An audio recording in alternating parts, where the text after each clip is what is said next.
What's going on, everyone? My name is Rosha. Welcome back to a brand new video. Guys, today I want to talk about a franchise that I have not talked about on this channel. I've not talked about it at all, but I have done a few videos on it before, and that franchise happens to be Xenoblade Chronicles. Specifically, I wanted to talk about Xenoblade Chronicles 3 and just how excited I am for that game. But before that, I wanted to talk about my history with the Xenoblade franchise and why I'm so excited for this game, because like the title suggests, Xenoblade Chronicles 3 is my second most anticipated game, like period, right now. And Xenoblade Chronicles 3 was easily, in my opinion, the biggest announcement out of the last Nintendo Direct, and I just want to tell you guys why I'm so excited for it. My history with Xenoblade is Xenoblade Chronicles 1 and 2 are easily two of my favorite games of all time. Xenoblade Chronicles 1 was a masterpiece. I love Xenoblade Chronicles 1 so much, and the story of Xenoblade games are, in my opinion, second to none, but there's a lot of games I still haven't played, a lot of games that people consider the best of all time that I still have not played, but Xenoblade Chronicles 1, without a doubt, they call it a modern classic for a reason. Xenoblade Chronicles 1 is just absolutely amazing. I love the characters, I love the story, I love just everything. The story is the biggest part that sticks out of Xenoblade Chronicles 1, easily. Without a doubt, if I had to choose one or two, Xenoblade Chronicles 1, if I had to put one over the other, it would be Xenoblade 1. Xenoblade 1 I originally played, I heard the game was really good, so I gave it a try, and it became my favorite game of all time. I go between it, Xenoblade 2, and Breath of the Wild, but Xenoblade is up there for me. But then years later, Xenoblade 2 comes out, and I honestly thought nothing of it, because I did not think, especially seeing the art style of Xenoblade 2 at the time, I really didn't think it could be anywhere near as good as Xenoblade Chronicles 1. But when I finally did, so a few years went by and I finally got it, I believe in 2018, maybe halfway through 2018, and it just absolutely took over my life. I remember I was playing a lot of Splatoon 2 at that time, and it just completely overshadowed Splatoon 2 for me. I mean, even, I'm gonna show you guys, but I put hundreds of hours into that game. That game took me like half a year to beat, and I remember I finally beat it New Year's of 2019. That game was amazing. I sunk hundreds of hours into it. Same with Xenoblade Chronicles 1 when it eventually came out on the Switch. Xenoblade Chronicles 1, I sunk over 100 hours into it. I try my best in these games to do the most that I possibly can, but even then with Xenoblade Chronicles 2, I remember I got all the rare blades. I remember I did basically everything, except there was one rare blade I was missing. And even then, I did all the side quests. I did so much in that game, but there were still, especially I had the DLC and everything, the DLC just added so much, and it was basically impossible to just complete everything. I don't even think I touched the DLC for the main game of Xenoblade Chronicles 2, but I did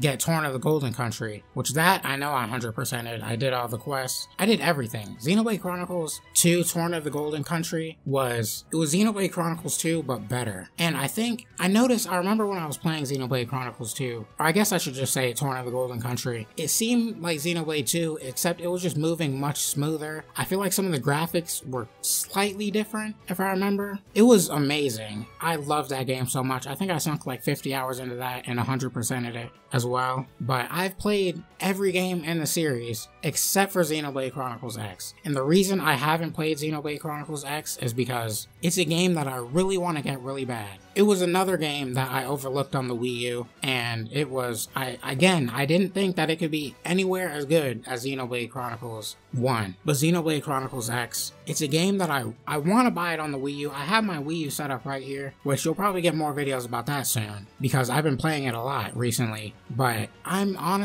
going in between. Do I want to get it now, or are they going to re-release it on the Switch? Because the Switch has gotten so many Xenoblade games that I don't know if I should hold off or not. Because I know Xenoblade Chronicles X, the game is huge. It's out of every Xenoblade game, it has the best graphics. I believe there's 7 continents in that game, and I don't know, it's one that I just really want to get into. I hear there's a cliffhanger at the end. I don't know.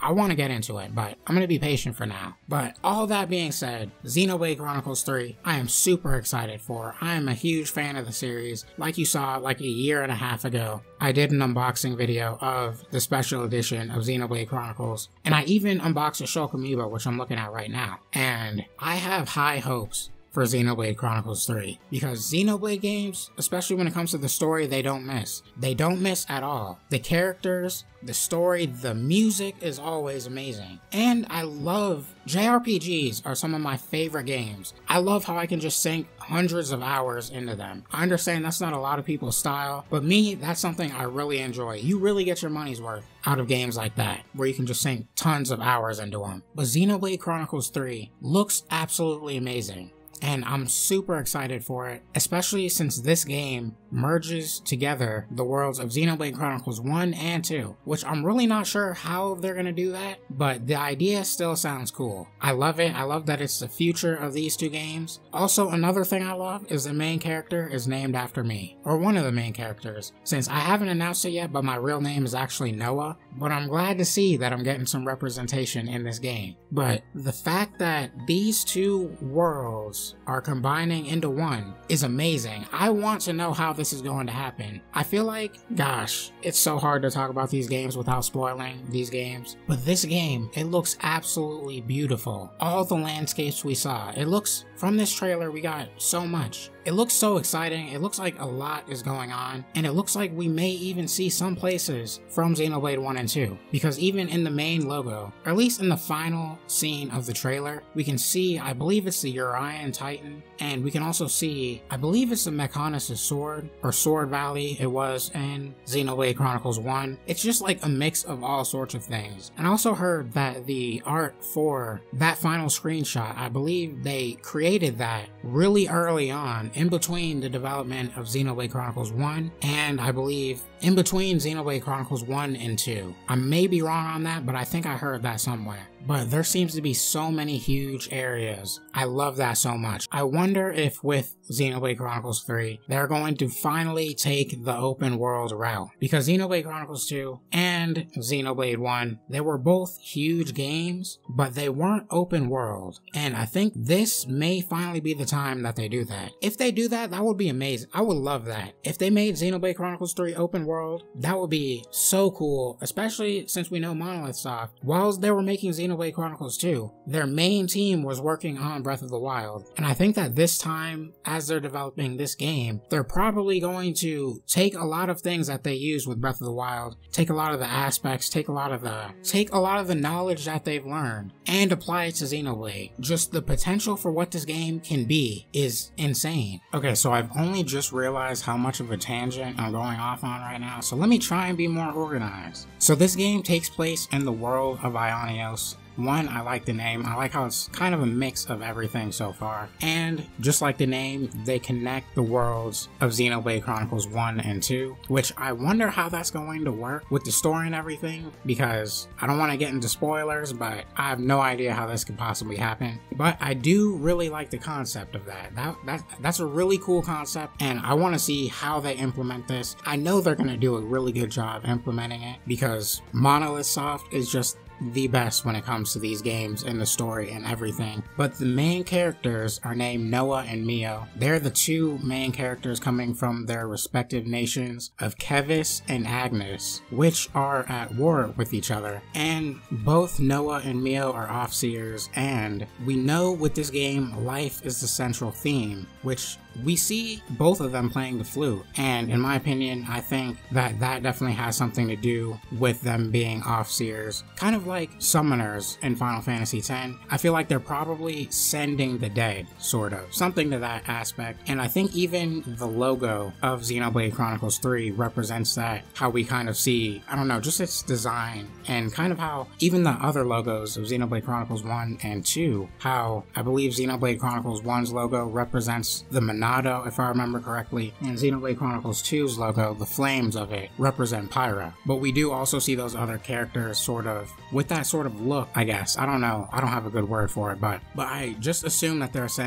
sending the dead, sort of. And that's going to be a major theme of this game. But the other main characters, two from Kevis are named Lons and Uni, and from Agnes, we see Senna and Tyon, which excellent character designs. I can't wait to see what these characters have to offer. I love the characters in Xenoblade games. They have such good personalities, and I can't wait till we flesh these characters out. And then we also saw Nia and Melia apparently returning, which both in theory should be able to live hundreds of years, so this game probably takes place at least maybe 100 years after. I don't know. I really don't know. But I'm just so excited for this. And this game, what's so great about this is that we don't have to wait that long for this game. I mean, it comes out in September. That's the big thing for me. It comes out in September. I know Breath of the Wild 2 just got delayed, but hey, I'm happy. I have this. I remember I played Xenoblade 2 for so long. It took me like maybe 6 months to complete. But while I'm waiting for Breath of the Wild 2, I have this to play. I'm really happy. And I have really high hopes for this game. I hope this game surpasses Xenoblade Chronicles 2 in sales. Xenoblade Chronicles 2, I believe, sold just over 2 million units, but that was way back in 2017 when the Switch first came out. And now with over 100 million units, please, I hope this game does so well. I want this game, I want Monolith, I want Xenoblade to slowly creep up there to be a huge franchise for Nintendo. I mean, they're treating it in a way that it already is, and I really enjoy that. But remember when I told you guys that the final image of this trailer was conceived after Xenoblade 1, but in the early stages of Xenoblade 2? That means this game has had at least a 5-year development since 2017, at least. It could have even been much longer than that. But guys, I love this franchise so much, and I'm so excited for this game to come out in September, and I want to know you guys' thoughts. I mean, I love this franchise so much. I even got a friend into Xenoblade recently. Right after this trailer dropped, I told him how hyped I was for it, and on a whim, I told him how good Xenoblade Chronicles 1 was, and he just bought it like that, the definitive edition on the Switch, which I need to ask him what he thinks about it, since it's been about a month.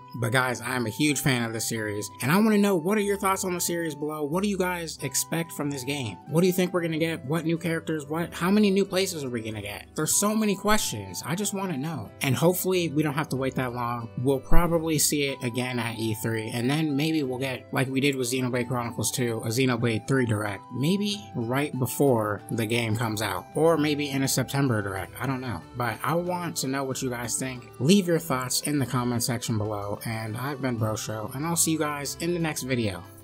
Peace.